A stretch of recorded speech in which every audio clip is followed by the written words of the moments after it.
2 दिन में अपन कंप्लीट कर देंगे। आज हम लोग देखने वाले हैं जब तक जिंदा हूं लिखता रहूंगा। ये विश्वनाथ प्रसाद तिवारी ने लिखा है। बहुत ही जबरदस्त ये लेसन है। राजनीतिक सामाजिक परिधि के लेखक है। इन्होंने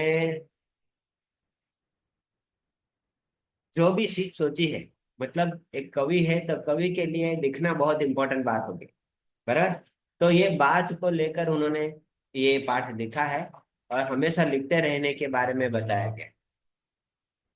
चलो, तो यहाँ पे तिवारी जी कहते हैं, नागर जी से बात करते हैं कि मैंने आपको लेखन के शुरुआत के कार्य में लेना चाहता हूँ कि आपने शुरुआत कहाँ से की लिखने की।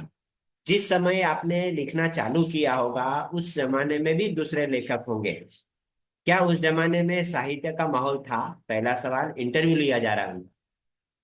किन लोगों से आप प्रेरणा लेते थे? आपने लिखने की शुरुआत क्या चालू की? और आप कौन सी चीज को आदर्श मानते हैं और यहाँ से लिखने की शुरुआत आपने शुरुआत की?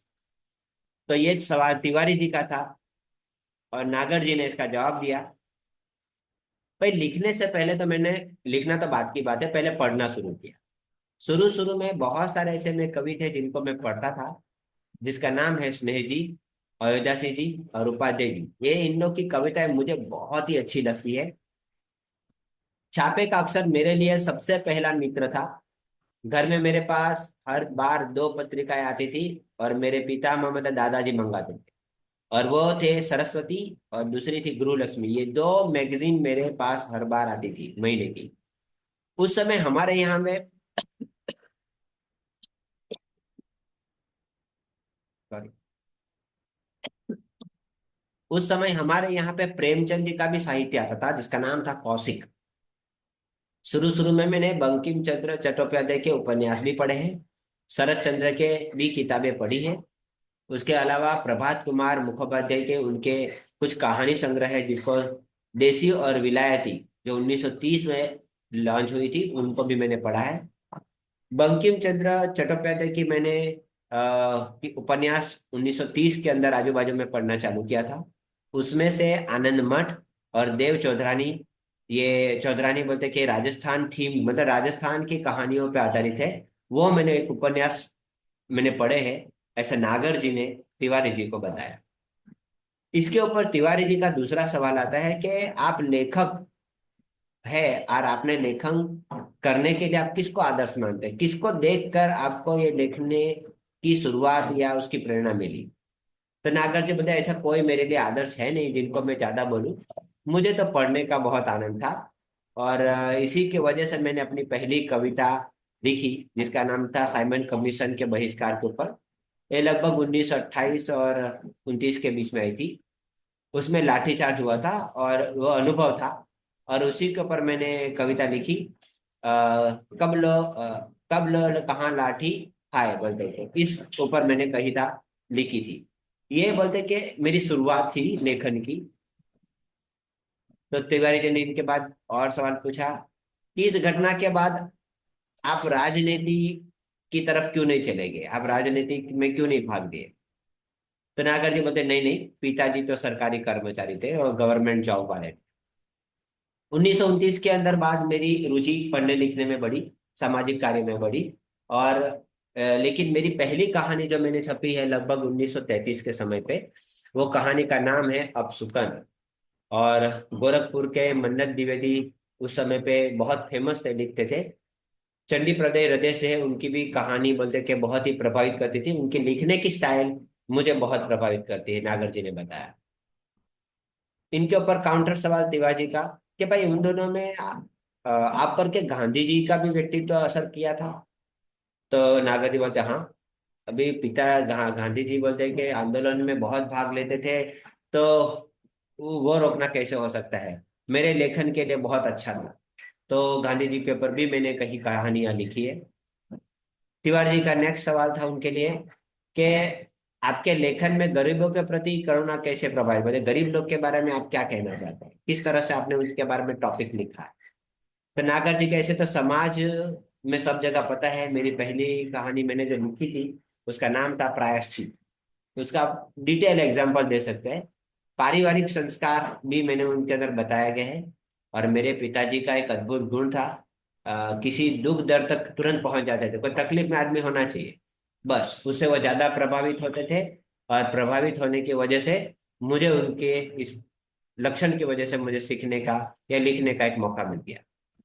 तिवारी जी बोलते हैं उस समय में क्रांतिकारी आंदोलन हुए थे। क्या आपने कभी क्रांतिकारी आंदोलन में भाग लेने की इच्छा रखी है, या उसका ऊपर आपके ऊपर उसका प्रभाव पड़ा हो, ऐसा कुछ है?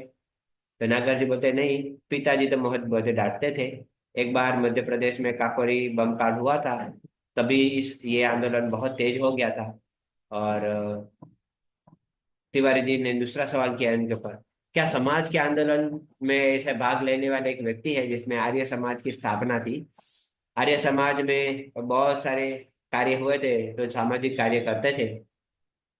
तो क्या ये सामाजिक कार्य का आपके ऊपर प्रभाव पड़ा? तो नागर सिंह ने बोला यस, थोड़ा बहुत तो असर जरूर रहेगा। लेकिन मेरे पिताजी की एक अच्छी बात थी कि बाकी जगह पे आंदोलन में मुझे रोका गया, लेकिन सामाजिक कार्य के लिए आंदोलन में कभी मुझे रोका नहीं गया, क्योंकि वो भी समाज के कार्य के लिए तैयार रहते थे। पंडित जवाहरलाल नेहरू से मेरी भेंट हुई 1933 में, महा मेडिकल कॉलेज में मैंने दाखला था। नेहरू जी जेल में थे तभी। और उनकी माँ के पास कुछ कश्मीरी लोगों की छोड़कर कोई और आता है, मतलब कश्मीरी लोग आते नहीं, इसके अलावा कोई आते नहीं थे। मैं उनके माता जी के पास रोज जाता था। और पंडित जी जब जेल से छूटे तो सबसे मेरी मेरी भेंट हुई। पहले हो नॉर्मल होती ही रहती थी, क्योंकि उनका मेरे घर पे और उनके घर पे मेरा आना जाना लगा रहता था। तो उनसे बहुत अच्छी अच्छी बातें होती थी। उस बातों के आधार पर मैंने एक उपन्यास लिखा है। तो बोले आपका पहला उपन्यास कौन सा था? तो बोले पहला उपन्यास 1944 में लिखा है, महाकाल। पर लिखा ना चालू तो मैंने 1944 में किया, लेकिन 1946 में बोलते हैं कि मैंने प्रकाशित हुआ, तो छपा। और बंगाल से लौटकर मैंने लिखा था। तो तिवारी जी बोलते हैं क्या इसके बाद भूख नाम से प्रकाशित प्रकाशित हुआ, क्या ये सही है? बोलते हाँ, इसका नाम पहले महाकाल था, बाद में मैंने उसको दूसरे के नाम से बताया। नागर जी बोलते क्या आपके समय में कौन कौन से लेखक जिसके संपर्क में आप रहे और उनका प्रभाव आपके ऊपर पड़ा है? तो नागर जी कहते हैं जगन्नाथ रत्नाकर, गोपाल राय गहमरी, प्रेमचंद, केशरीलाल गोपास्वामी, लक्ष्मीधर वाजपेयी, ऐसे बहुत सारे लोग हैं, मुझे नाम याद होते हैं। माधव शुक्ल भी हमारे यहाँ आते थे। अजानुबू बाहु भी थे। वो कैसा थे, ढीला कुर्ता पहनते थे, कुर्ते की जेब में जलियांवाला बाग की खून से सनी मिट्टी हमेशा रखते थे, बोलते वो इंस्पिरेशन देती थी उनको। 1931 से 37 के समय में हर साल लगभग कोलकाता गया हूँ, और वहां पे शरद चंद्र से मिलता रहा हूँ, क्योंकि उनके गांव में भी मैं गया हूँ और बातचीत होती रहती है। तो ऐसे काफी लेखक है जिनका प्रभाव मेरे पे हुआ है। तिवारी जी ने दूसरा सवाल पूछा कि भारत में साहित्यकार बहुत सारे हैं, तो आप किसको आदर्श मानेंगे? तो नागर जी बोलते तुलसीदास को मैंने गुट्टी पिलाया गया है, बोलते तुलसीदास मेरे पे सबसे ज्यादा प्रभावित है। दूसरा है बाबा श्याम को बोलते नित्य प्रीति रामचरितमानस मेरे पे असर की गई है। और श्लोक मुझे मेरे बाबा ने बोलते जबरदस्ती करवाए हैं, बोले जरूरी है। तिवारी जी बोलते हैं नागर जी ने बोलते क्या पूछा, क्या आप खंजन नयन के सूरदास के चमत्कारों के बारे में बताए थे, क्या आपका विश्वास है क्या ऐसा कुछ होता है? तो नागर जी बोलते हैं नेत्रहीन को चमत्कार, बोले कि जो अंधे व्यक्ति है, नेत्रहीन है, उनके बहुत सारे मैंने चमत्कार देखे हैं। उनकी भविष्यवाणियां भी कभी कभी बहुत सच होती है। सुरपंच शाही अवसर के हिसाब से देखा जाए तो ये तो विवादी मामला है। और जो व्यक्ति सूर है, जन्मांध है, जन्म से अंध है या नहीं है, वो कोई नहीं है। सवाल ये है कि हम क्या देखता है क्या नहीं, मतलब हमारे पास आंख है इसलिए हम आंख से देखते हैं, तो वो शायद मन की आंखों से देखते हैं।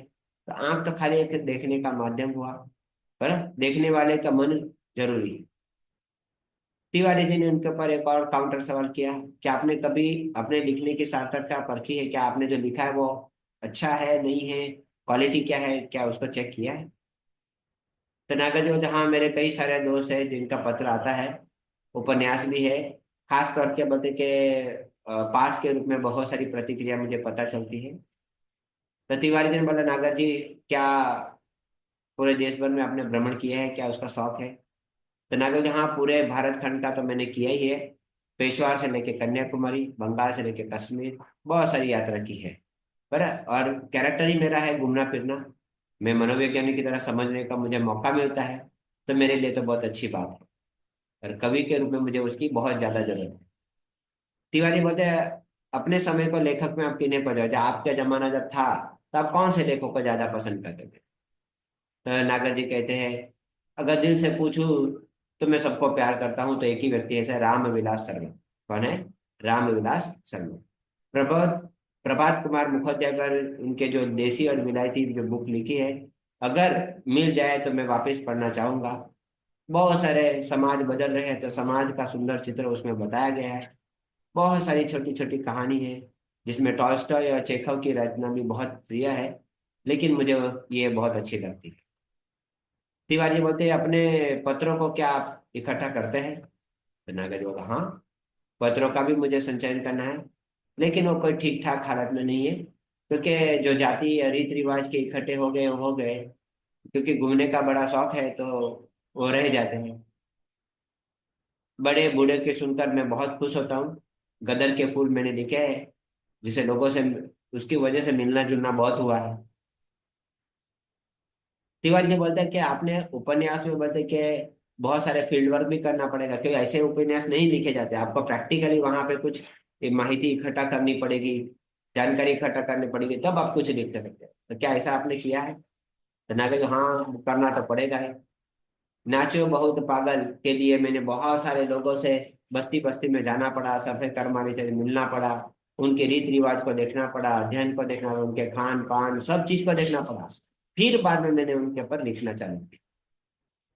तिवारी जी बोलते हैं, नागर जी, क्या आपके मन और प्राण अलग अलग है? जो आपका मन बोलता है वही प्राण बोलते हैं। नागर जी, हाँ, प्राण को मन से अलग करना ही पड़ता है, क्योंकि मन की गति बहुत तेज है, प्राण उतना खींच नहीं सकता। એટલે मन एक निर्मल जल की तरह है, जो पूरे जीवन संस्कार में रेंगता रहता है, और प्राण उसको साधने की मदद करता है। तिवारी बोलता है, सुर में आपके मन में ही पकड़ा है, क्या आपके मन को बोलते सुर ने पकड़ रखा है?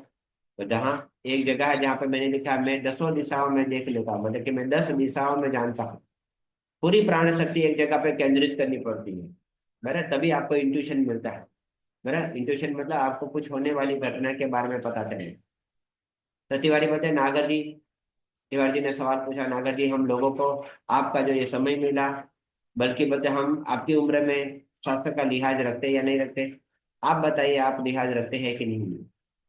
तो नागर जी बोलते हैं, स्वास्थ्य तो ठीक है मेरा, लेकिन पत्नी की मृत्यु के बाद एक थोड़ा मैं कमजोर हो गया, टूट गया हूँ।